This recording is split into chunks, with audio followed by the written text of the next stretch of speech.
Welcome back to another Fire Emblem video. Today, we're doing Valter. And I originally had a different strategy for this one. But after seeing a particular YouTuber, let me see if I can find where that video was. There we go.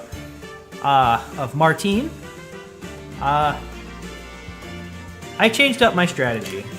Because I didn't want to be like everybody else using a Brave Bow user at all, or even just a bow user in general, really, because I just wanted to challenge myself like I usually always do.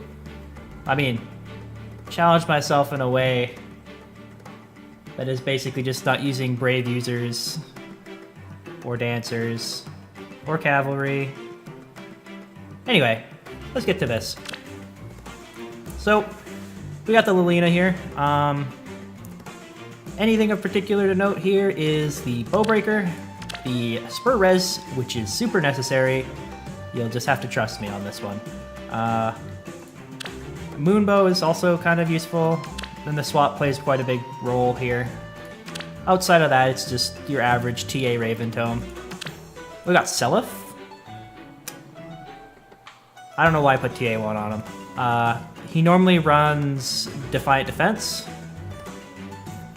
but he was one attack off, and I thought I might have to like switch the attack seal off to something else, but that definitely was not the case, so TA1's kind of whatever. The important skill is Axe Breaker. Literally only Axe Breaker, he's just an Axe Breaker on a stick. Summer Robin, this is super necessary for one spot in the very end, and Quick Riposte is really nice, and Swap is necessary. Yeah. And then Julia. Yay, Julia. I love Julia. This is necessary, trust me. Or, well, it's not necessary. What it is necessary to have is a 2 or 3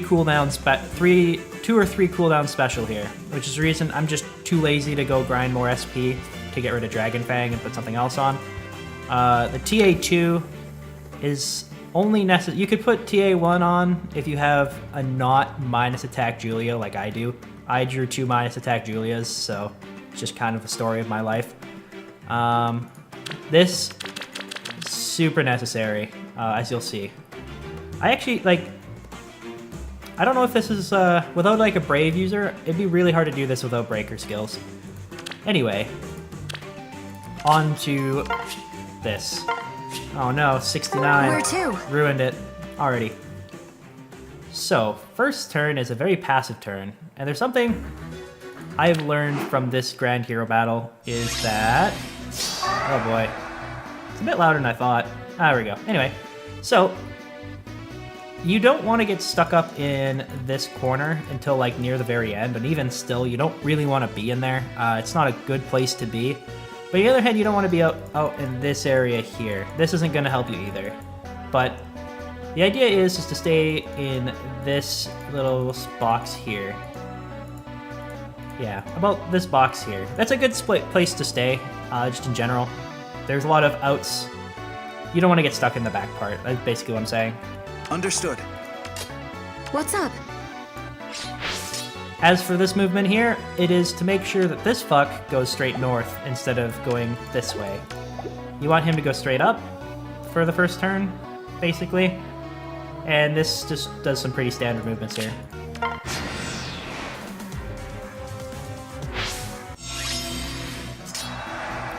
Okay, 1 second. I'm starting to realize that maybe... There we go. Alrighty, so now that we've gotten to this turn, let's turn on the danger area here. We need to start chipping this guy down. Yes? Well, you don't need to chip him down. I mean, yes, we do, but...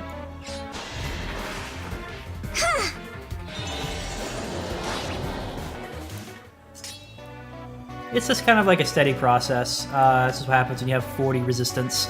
You can kind of take hits from things you shouldn't be able to take hits from.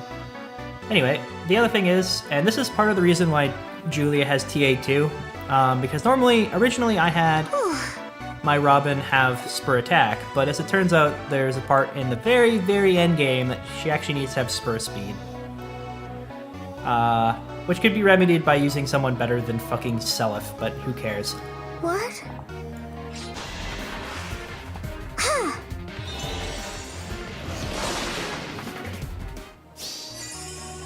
So there we go. That's basically it for this turn.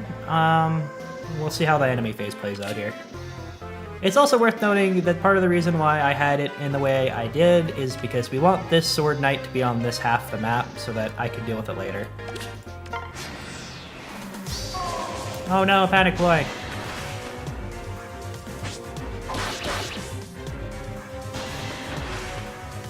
And this is the reason for Bowbreaker. I mustn't fail. Although in hindsight, yeah, no, you need Bowbreaker there.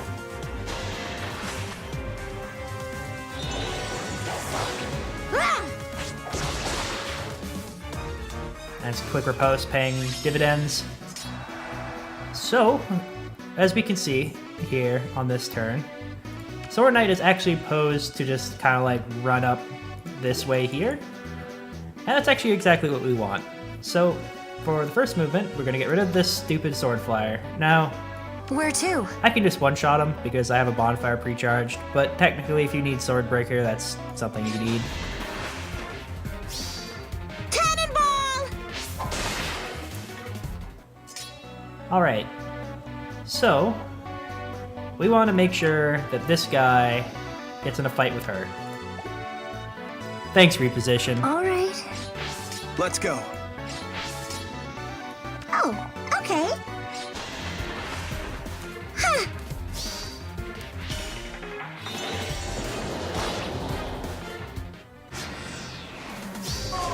Oh god, whole team panic Floyd.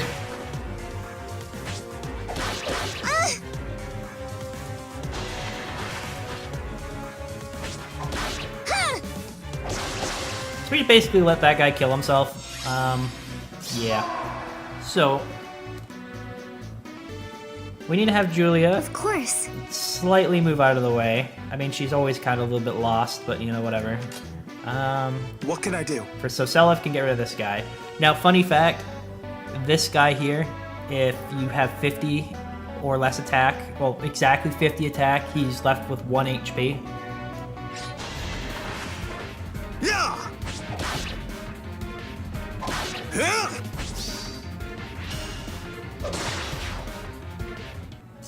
So if you have 51, it actually kills him, but whatever. All right. I mustn't fail. We kill that Pegasus Rider off, and we move Robin 1 square up so we don't sit in the range of this Lance Flyer here. What's up?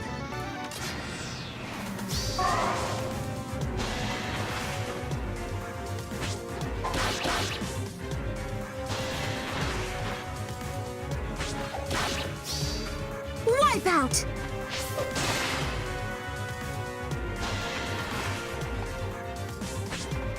Ah!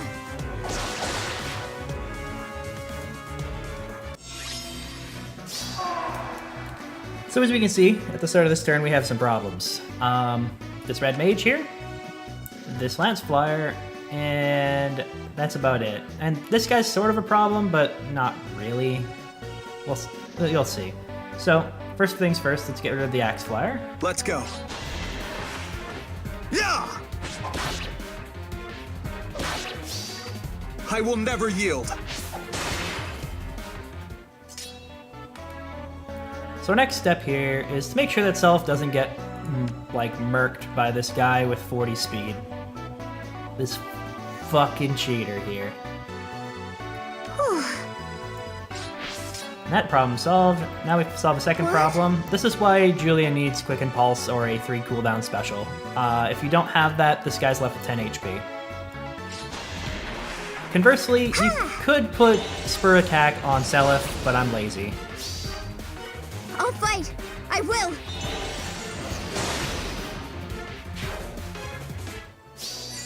Of course, this isn't really a helpful guide considering I'm assuming most people don't have this sitting around, but it's possible if you just have a DC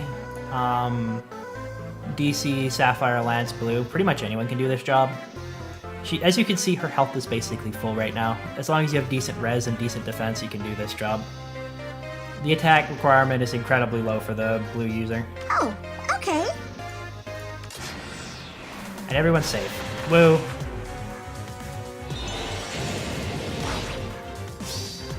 Now that really sizzles. So, alrighty. Understood. Let's deal with this Axe Cavalier. Huh? Yeah. And the other thing we need to deal with here is... All right. You know, I just realized I don't think Lulina even needs swap. I could be wrong. Which means that this last part's not even necessary. Oh well, whatever.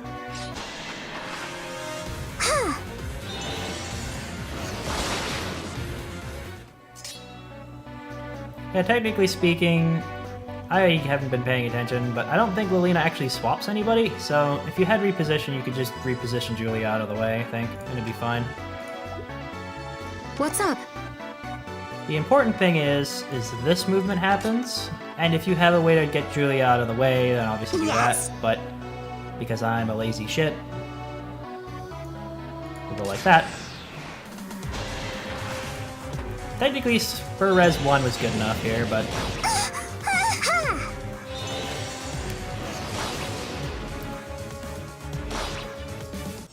So, you might be wondering why the Spur Speed. If I don't Spur Speed, What can I do? he gets doubled and dies. It's just what happens. It's terrible. Where to? The Spur Speed gives... He needs 3 speed to not... Well, sorry. Let's go. Yeah, 3 speed to not be doubled here. And All right. What's up? bam! Woo! I did it. Pretty simple. Well, not really, but... yeah, so... It's like, as you can notice, most of my characters spent all their time sitting around the same area, that like little crescent box there. Like you can see them kind of all like gathering around right now. That's a really good spot to be in, because that cliff there gives you a lot of advantages. And yeah, till next time.